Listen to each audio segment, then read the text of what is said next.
Palitana rural police દ્વારા તાજેતરમાં જ તેરા તુજકો અર્પણ કાર્યક્રમનું આયોજન કરવામાં આવ્યું હતું.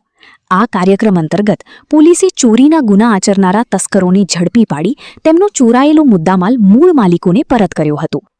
આ સાથે જ તાજેતરમાં બદલી પામેલા એએસઆઈ વલ્કુભાઈ તેમજ મકવાણાભાઈને પણ ભાવભીની વિદાય આપવામાં આવી હતી. કાર્યક્રમ દરમિયાન સપ્તાહમાં શ્રેષ્ઠ કામગીરી કરનારા જીઆરડીના જવાનોનું પણ સન્માન કરાયું હતું.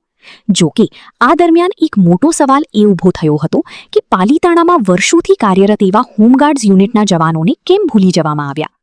આશ્ચર્યની વાત તો એ હતી કે પાલીતાણા હોમગાર્ડ્સના ઓફિસર કમાન્ડિંગની આ કાર્યક્રમનું આમંત્રણ પણ આપવામાં આવ્યું ન હતું. આ બાબતને લઈને કાર્યક્રમમાં હાજર લોકોમાં એવો ગણગણાટ થઈ રહ્યો હતો.